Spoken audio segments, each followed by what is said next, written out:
저희 아들이 저기 있는데요. 저 파란색 패딩 입은 애가 저희 아들인데, 우리 그 주한이가 그 선교사님을 이야기할 때마다 하는 이야기가 있어요. 물론 이제 김봉규 선교사님 목양교회 담임이신데 지금은 선교기도회니까 그냥 선교사님이라고 할게요.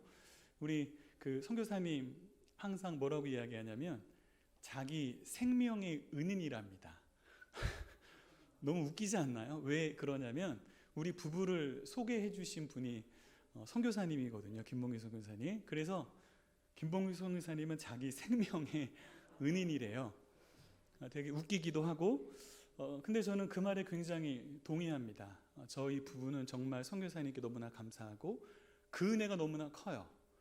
그래서 저희 부부는 선교사님 부부를 더 많이 사랑하게 되고, 그리고 더 잘해드리고 싶고 도와드리고 싶은 그런 마음이 있거든요. 제가 이 얘기를 왜 하냐면 신앙생활도 똑같다고 생각합니다. 하나님께 받은 은혜가 얼마나 큰지 알면 알수록 주님을 더 사랑하게 되고, 그리고 주님께 헌신하게 되겠죠. 우리가 어떻게 하면 선교를 잘할 수 있을까요? 지금 선교 기도회잖아요. 우리가 어떻게 더 주님을 위해 헌신할 수 있을까요? 어떻게 우리가 주님을 더 사랑할 수 있을까요? 저는 그 비결은 내가 얼마나 큰 은혜를 받았나, 내가 받은 은혜가 얼마나 큰가, 그거를 생각하고 잊지 않는 거라고 생각합니다. 그래서 오늘 본문이 누가복음 7장인데요. 7장 37절과 38절을 보면 하나님 은혜가 너무 커서 감격한 한 여인에 대한 내용이 나와요. 제가 한번 읽어드릴게요. 그 동네에 죄를 지은 한 여자가 있어. 예수께서 바리새인의 집에 앉아 계심을 알고 향이 담은 옥합을 가지고 와서 예수의 뒤로 그 발 곁에 서서 울며, 이게 하울링이 저만 들리나요? 다 들리나요? 그럼 좀 낮춰주시면 좋겠는데 지금 계속 하울링이 나는데 네, 죄송합니다. 눈물로 그 발을 적시고 자기 머리털로 닦고 그 발에 입 맞추고 향유를 부으니. 이 본문의 여인은 예수님을 얼마나 사랑하나요? 그리고 얼마나 헌신하나요?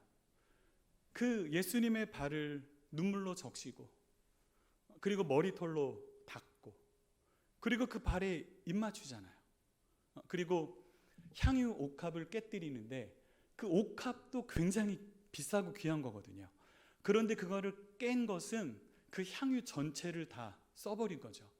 도대체 이 여인은 왜 이렇게 주님을 사랑하고 왜 이렇게 주님께 헌신하는 걸까요?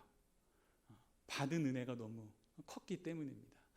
오늘 본문 그 37절 처음에 보면 동네에 죄를 지은 한 여인 이렇게 이야기하잖아요. 그러니까 이 여인이 죄 지은 게 온 동네에 다 소문이 난 거예요. 볼륨을 조금만 더 줄여주시면 좋겠는데 저는 계속 이게 하울링이 나거든요. 좀 더 줄여도 될 것 같은데. 네. 이 여인이 죄인인 게 온 동네에 다 소문이 난 거예요. 그런데 이 여인의 죄가 아마 성적인 죄가 아니었을까, 이렇게들 많이 이야기합니다. 가늠한 여인일 수도 있고 아니면 창녀일 수도 있죠. 온 동네에 이 여인의 죄가 다 알려졌어요. 그런데 그런 여인이 용서받은 겁니다. 죄사함 받은 거죠. 구원 받은 거예요. 그러니까 그 받은 은혜가 너무 크니까 주를 향한 그 사랑이, 그 헌신이 뜨거워지지 않을 수가 없는 거죠. 다른 사랑이 크면 클수록 더 주님을 사랑하게 되어 있기 때문입니다. 41절부터 46절을 쭉 보면 예수님께서 이 여인의 그 사랑에 대해서 쭉 설명을 하시거든요. 왜 이렇게 이 여인이 자신을 사랑하는가 쭉 한번 보면 이르시되, 빚주는 자에게 빚진 자가 둘이 있잖아요. 하나는 500데나리온, 하나는 50데나리온을 졌습니다. 둘 다 갚을 게 없어요. 그런데 그 주인이 그것을 빚준 사람이 둘 다 탕감해 주었어요. 그래서 주님께서 질문하시죠. 둘 중에 누가 그를 더 사랑하겠느냐? 시몬이 대답하여 이르되, 시몬은 그 바리새인입니다. 내 생각에는 많이 탕감함을 받은 자니이다. 이르시되 내 판단이 옳다 하시고 그 여자를 돌아보시며 시몬에게 이르시되, 이 여자를 보느냐? 그 여인의 사랑에 대해서 이야기하시잖아요. 내가 내 집에 들어올 때 너는 내게 발 씻을 물도 주지 아니하였으되 이 여자는 눈물로 내 발을 적시고 그 머리털로 닦았으며 너는 내게 입맞추지 아니하였으되 그는 내가 들어올 때로부터 내 발에 입맞추기를 그치지 아니하였으며 너는 내 머리에 감람류, 굉장히 흔한 거죠. 늘 사용하는 올리브유잖아요. 붓지 아니하였으되 그는 향유를 내게 내 발에 부었느니라. 본문에서 굉장히 중요한 사실은 전부 다 빚졌다는 사실이에요. 500데나리온, 50데나리온 모두가 빚진 자예요. 우리 모두가 빚진 죄인이죠. 그런데 여인의 행동과 이 바리새인의 행동에 차이가 나죠. 엄청난 차이가 나잖아요. 그 이유가 무엇인가요? 받은 은혜의 차이입니다. 이 여인은 너무나 큰 죄를 용서받았기 때문에 주님을 뜨겁게 사랑하고 헌신하지 않을 수 없었던 거죠. 받은 은혜가 큰 만큼 사랑이 넘치게 되어 있어요. 47절도 좀 볼게요. 47절은 같이 한번 읽어볼까요? 같이 읽겠습니다. 이르시되 내가 내게 말하노니 그의 많은 죄가 사하여 줬도다. 이는 그의 사랑함이 많음이라. 사함을 받은 일이 적은 자는 적게 사랑하느니라. 사실 이 본문은 해석을 잘해야 되는데요. 그의 많은 죄가 사해졌다. 이는 그의 사랑함이 많음이라.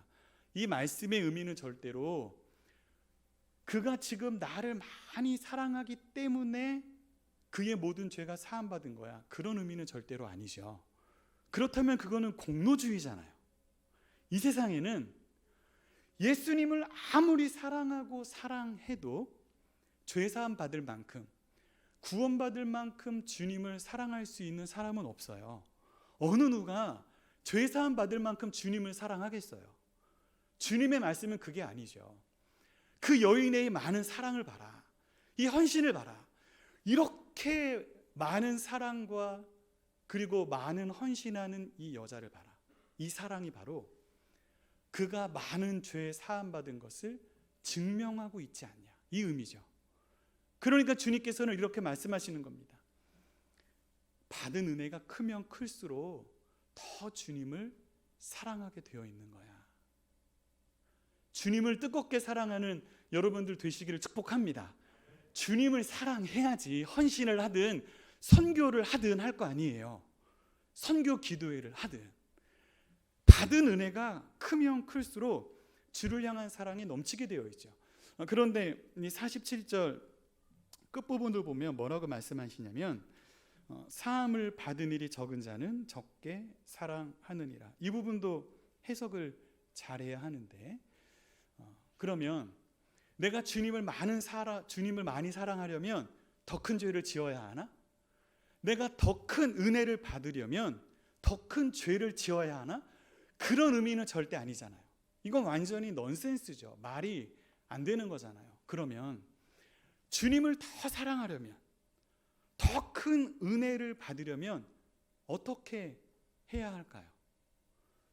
내가 얼마나 큰 죄인인지를 깨달아야 합니다. 그게 바로 오늘 본문의 여인이잖아요. 동네에 죄인인 한 여자, 소문난 여자. 내가 얼마나 큰 죄인인지를 아니까 받은 은혜가 커지는 거죠. 저는 오늘 이 본문의 여인을 묵상하면서 사도 바울이 생각났는데요. 디모데전서 1장 15절입니다. 같이 한번 읽어보도록 하겠습니다. 시작. 미쁘다 모든 사람이 받을 만한 이 말이요, 그리스도 예수께서 죄인을 구원하시려고 세상에 임하셨다 하였도다. 죄인 중에 내가 괴순이라. 이 본문을 보면 우리는 한 가지 사실을 알 수 있는데요. 바울에게는 확신이 있었어요. 어떤 확신이냐면 예수님이 이 땅에 오신 것은 죄인을 위해서 오신 거야, 그런 확신이 있었어요. 죄인 때문에 오셨어. 그런데 자기 스스로 생각할 때 나는 너무나 큰 죄인이야. 그러니까 죄인 중에 괴수라고 고백하는 거죠. 오늘 이 본문에 나오는, 디모데전서에 나오는 죄인 중에 괴수라는 고백은 바울이 정말 모든 사람보다 너무나 큰 죄를 지었다, 그런 의미는 아니잖아요. 그런 의미 아니거든요. 바울 스스로 생각할 때 너무나 큰 죄인이라고 생각한 거예요. 그 죄가 너무나 부끄러운 거죠. 오늘 본문의 여인과 똑같은 마음이잖아요. 그러니까 받은 은혜가 너무 큰 거예요. 그러니까 사랑하지 않을 수 없는 거죠. 이런 바울의 마음을 묵상하면서 떠오른 시가 하나 있어요. 우리나라의 대표 시인인데 여러분 생각나는 시인이 있으십니까? 생각나는 시가 있으신가요? 이 바울의 심정을 묵상하면서 생각나는 시가 뭐냐면 윤동주 시인의 서시입니다. 다 아시죠? 너무 유명하잖아요. 죽는 날까지 하늘을 우러러 한 점 부끄러움이 없기를 잎새이는 바람에도 나는 부끄러워했다. 그 시인의 마음, 그 마음이 바로 바울의 마음이었죠. 그 마음이 오늘 본문에 나오는 이 여인의 마음이었고, 그러니까 그 받은 은혜를 생각하면 주님을 사랑하지 않을 수 없고 헌신하지 않을 수 없는 거죠. 바울이 왜 그렇게 위대한 헌신의 삶, 그리고 우리가 너무나 잘 알고 있듯이 그렇게 주님을 사랑하는 삶을 살았을까요? 오늘 본문의 여인이 왜 그렇게 주님을 사랑하고 헌신했을까요? 받은 은혜가 너무 컸기 때문입니다. 스스로를 너무나 부끄러워한 거예요. 그 죄를. 예수님께서 십자가에 못 박히시면서 자신을 십자가에 못 박는 그 원수들을 사랑하셨잖아요. 자신을 십자가에 못 박는 그 원수들을 용서하셨어요. 하지만 그 사람들이 죄사함 받는 것은 회개해야 합니다.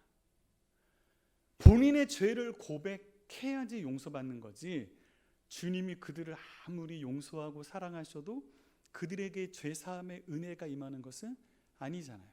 요한일서 1장 9절 마지막으로 한번 같이 읽어볼게요. 요한일서 1장 9절입니다. 요한일서 1장 9절 같이 읽겠습니다. 만일 우리가 우리 죄를 자백하면 그는 미쁘시고 의로우사 우리 죄를 사하시며 우리를 모든 불의에서 깨끗하게 하실 것이요. 회개하지 않으면 소용이 없잖아요. 내 죄를 부끄럽게 생각하고 내 죄를 고백하지 않으면 소용이 없는 거예요. 오늘 설교 제목이 뭐냐면 주를 향한 사랑이 뜨거워지려면입니다. 주를 향한 사랑이 뜨거워지려면 오늘 본문의 여인처럼, 그리고 그 위대한 사도 바울처럼 주를 향한 사랑이 뜨거워지려면 어떻게 해야 할까요? 내가 받은 은혜가 얼마나 큰지를 알아야 합니다. 그리고 내가 받은 은혜가 얼마나 큰지를 깨달으려면 내가 얼마나 큰 죄인인지를 깨달아야 합니다. 내 죄를 부끄러워하는 그 마음, 잎새이는 바람에도 나는 괴로워했다. 그런 영성이 우리 안에 있을 때 정말 주님을 뜨겁게 사랑할 수 있지 않을까요? 제가 처음에 저희 아들 주한이 이야기했는데요, 설교 준비하면서 그런 생각을 해봤어요. 우리 주한이가 선교사님 노후를 책임지지 않을까. 아니, 생명의 은인이라면서요. 생명의 은인이라면 선교사님 노후를 책임져야죠. 그렇게 말을 했으면 받은 은혜가 있으니까 그 엄마 아빠 만나게 했다고, 그래서 자기가 태어났다고 생명의 은인이라잖아요. 우리의 생명의 은인이 누구인가요? 예수님이잖아요. 우리 주님이시잖아요. 그 받은 은혜를 잊지 마시고 그 뜨거운 감격과 사랑 속에 살아가는 우리 모두가 될 수 있기를 소망합니다. 기도하시겠습니다. 사랑하는 주님, 선교 기도회로 모였습니다. 우리가 정말 선교하기 원하고 복음을 전하기 원하고 이 세상 속에 선교사로 살아가기 원하는데, 그러기 위해서는 사랑이 필요합니다. 주님을 더 사랑하기 원합니다. 주를 향한 사랑이 뜨거워지기 원합니다. 우리의 헌신과 섬김이 억지로 짜내는 것들이 되지 않게 하시고 자연스럽게 흘러넘치는 우리의 섬김과 우리의 헌신이 되게 하여 주시옵소서. 그 은혜와 감격 속에 선교가 되어지게 하시고 주변에 주님을 모르는 사람들이 불쌍히 여겨지고 긍휼히 여기며 복음을 전하는 증인의 삶을 살아가는 우리 모두가 되게 하여 주옵소서. 인간 사이에도 받은 은혜를 기억해야 합니다. 신앙생활하면서 하나님께서 베풀어 주신 그 크신 은혜 절대로 잊지 않게 하여 주시고 내가 얼마나 큰 죄인인지 날마다 묵상하며 살아가는 은혜의 사람들 되게 하여 주옵소서. 감사드리며 예수 그리스도 이름으로 기도드립니다.